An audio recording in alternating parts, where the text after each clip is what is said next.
Assalamualaikum warahmatullahi wabarakatuh. Om Swastiastu, Namo Buddhaya, Salam Kebajikan.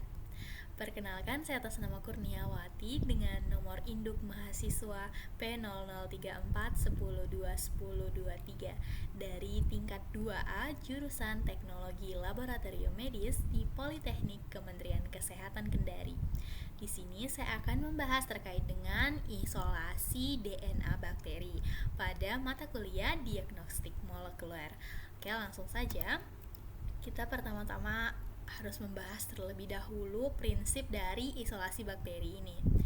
Isolasi bakteri merupakan teknik memecah dan mengekstraksi jaringan tersebut, di mana akan terbentuk ekstraksi sel yang terdiri dari DNA dan substansi dasar lainnya.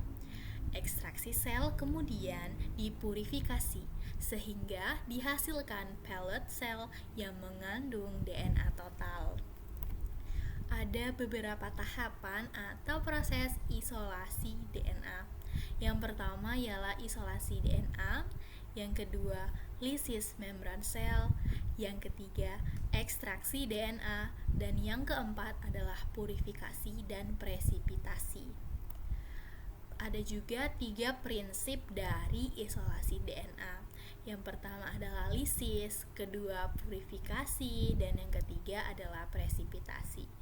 Untuk beberapa poin yang telah saya sebutkan, selanjutnya nanti akan kita bahas. Nah, di sini ialah tahapan proses isolasi DNA. Kita akan membahas terperinci terkait dari tahapan-tahapan dari proses isolasi DNA.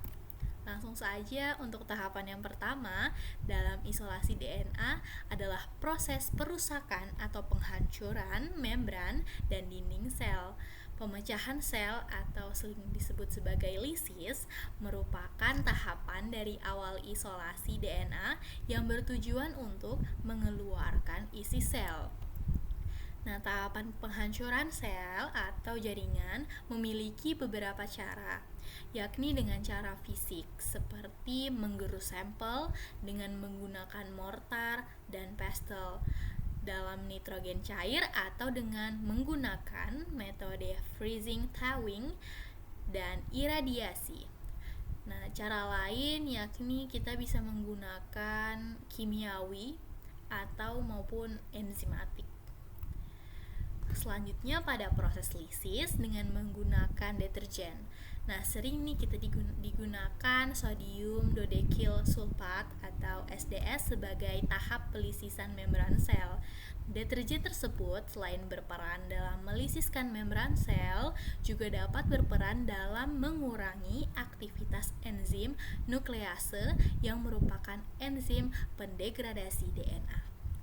Pada tahapan ekstraksi DNA, seringkali digunakan chelating agent seperti ethylene-diamine tetracetic acid atau lebih dikenal dengan tabung EDTA yang berperan menginaktivasi enzim DNase yang dapat mendenaturasi DNA yang diisolasi. EDTA menginaktivasi enzim nuklease dengan cara mengikat ion magnesium dan kalium yang dibutuhkan sebagai kofaktor enzim DNase.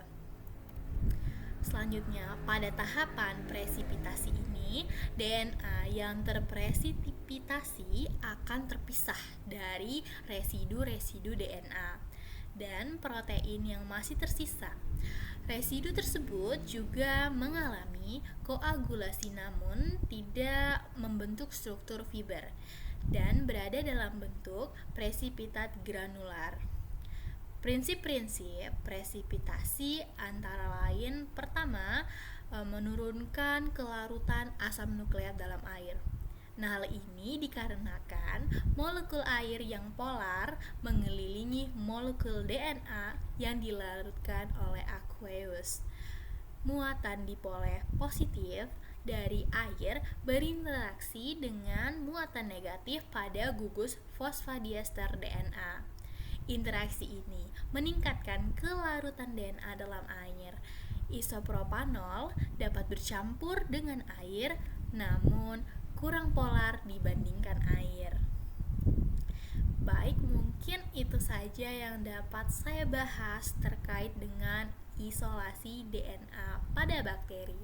Lebih dan kurangnya mohon dimaafkan. Saya Kurniawati undur diri.